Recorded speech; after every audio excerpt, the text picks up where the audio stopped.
Picture the date, June 26th, 1284.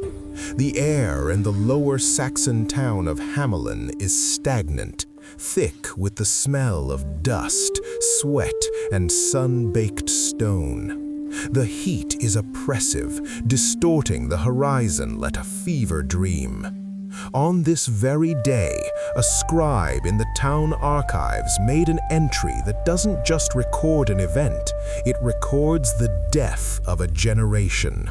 130 young people, the town's strongest sons and daughters, walked past the heavy city walls and simply dissolved into the mist.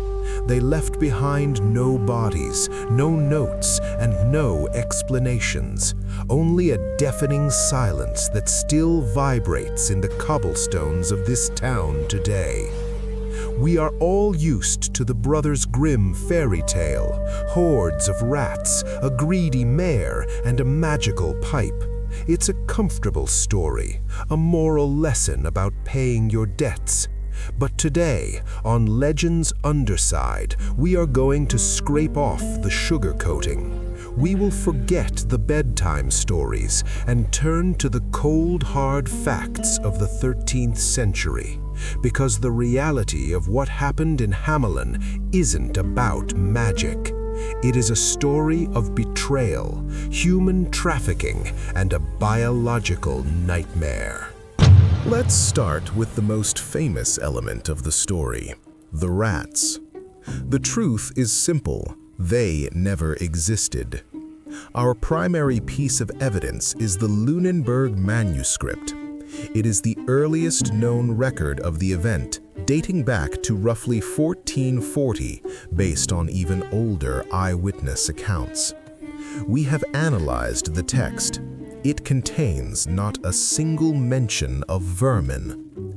It states clearly, in the year 1284, on the day of John and Paul, a young man of 30, wondrously clad, led the children to Calvary near Koppen, where they vanished. The rats were a later invention, a narrative device added in the 16th century to turn an unsolved cold case into a religious parable. So, if there were no rats, who was the man in the motley coat? And why did the town simply let him walk away with their most valuable asset? To understand this crime, we must stop looking at it as a fairy tale and start looking at it as a forensic investigation. The first deception hides within the language itself.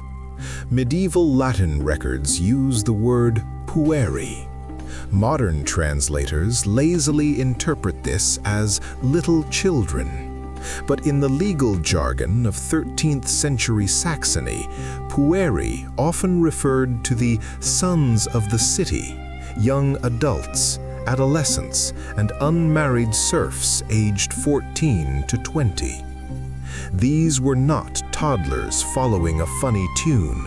These were young men and women, the blacksmiths, the field hands, the future mothers, the most critical demographic for the town's survival. For Hamelin, losing 130 such individuals wasn't just a tragedy of the heart, it was a total economic collapse. Imagine a modern city suddenly losing its entire workforce in a single afternoon. No one left to plow the fields, no one to man the defensive walls, no one to carry on the bloodline. This wasn't a kidnapping. This feels more like a mass extraction of resources. You might ask, is there physical proof, or is this just speculation? The proof is carved into the very geography of the city. If you visit Hamelin today, you will find a narrow, shadowed lane called Bungalowsenstrasse. Translated, it means the street without drums.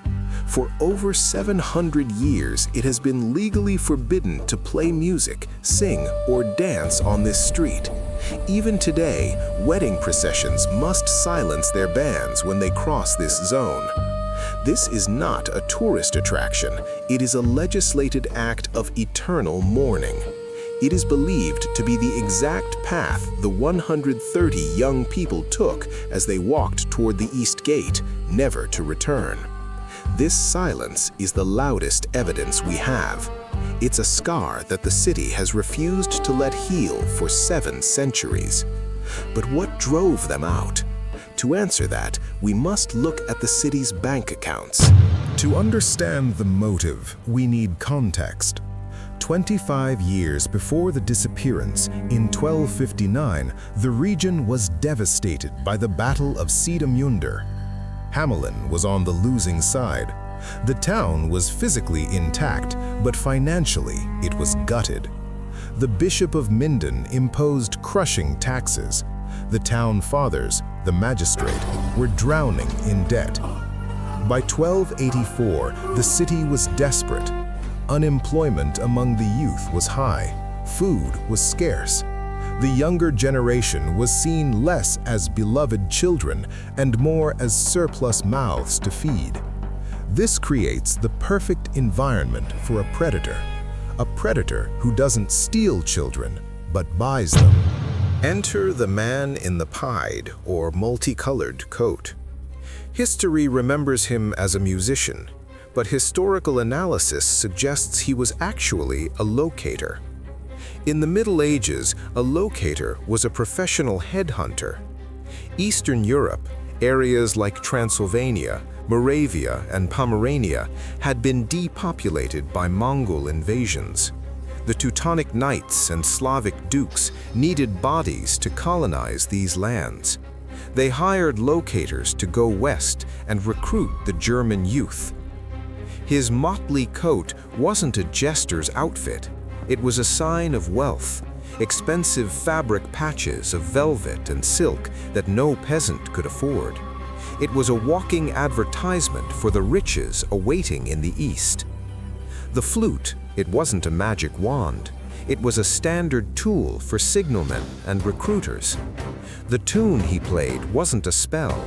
It was a signal, a prearranged call for those who had already signed the secret contracts to gather and leave. We can actually track them. Linguists have found a trail of cultural DNA leading from Hamelin deep into Eastern Europe. In the regions of Transylvania, modern-day Romania, and Brandenburg, there are villages founded in the late 13th century with names suspiciously similar to those around Hamelin. Even the surnames match. The dialect spoken in some of these enclaves mirrors the High German spoken in Hamelin in 1284. This supports the Ostsiedlung theory, the eastward expansion. The 130 young people didn't vanish into a mountain. They emigrated. They walked hundreds of miles to build a new life, leaving their bankrupt hometown behind. But if they left voluntarily, why is the legend so steeped in horror? Here lies the darkest theory, the conspiracy. Mass emigration requires organization, supplies, permission. In feudal Germany, you didn't just walk away, you belonged to the land. It is highly probable that the Magistrate of Hamelin struck a secret deal with the locator. The town gets its debts forgiven or receives a massive payment from the recruiter. In exchange, the locator gets the town's youth. The Pied Piper wasn't taking revenge for an unpaid debt. He was collecting a purchase. The town fathers effectively sold their own children into indentured servitude to save their own skins. This explains the collective guilt that permeates the legend. They didn't chase the Piper, they let him go. But there is a detail in the chronicle that suggests something more visceral than politics. The text says they followed him blindly, as if in a trance. Medical historians point to a biological culprit, ergot. Ergot is a parasitic fungus that grows on damp rye. It contains alkaloids identical to LSD. 1284 was a year of heavy rains. The grain was wet, the bread was poisoned. Ergotism, known as St. Anthony's fire, causes terrifying symptoms: burning sensations in the limbs, convulsions, and vivid shared hallucinations.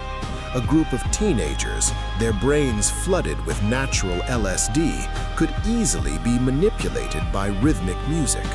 They might have danced out of the city not in joy, but in the grip of a mass psychosis, unable to control their own bodies. Whether led by a recruiter or driven by madness, their journey ended in disaster. The Chronicle mentions a specific location, Calvary, near Koppen. Local geography identifies this as the Koppenbrug Pass, about 15 kilometers from the city. The legend says the mountain opened up and swallowed them. In the language of folklore, this usually implies a landslide, a sinkhole, or a mud flow. Imagine 130 people, exhausted, perhaps hallucinating, marching into a narrow ravine during a storm. A sudden collapse of the muddy slopes would have buried them instantly, or perhaps swallowed by the earth is a metaphor for the finality of their departure. Once they crossed that pass, they were dead to their families forever. So, how did a tragedy of emigration or a natural disaster turn into a fairy tale about rats? Fast forward to the 16th century, the Protestant Reformation. The church and the state needed to sanitize history. Admitting that the town elders sold their children or that the youth fled a failing economy was politically dangerous. It was easier to blame a supernatural boogeyman. The rat catcher was added to the story as a symbol of the devil.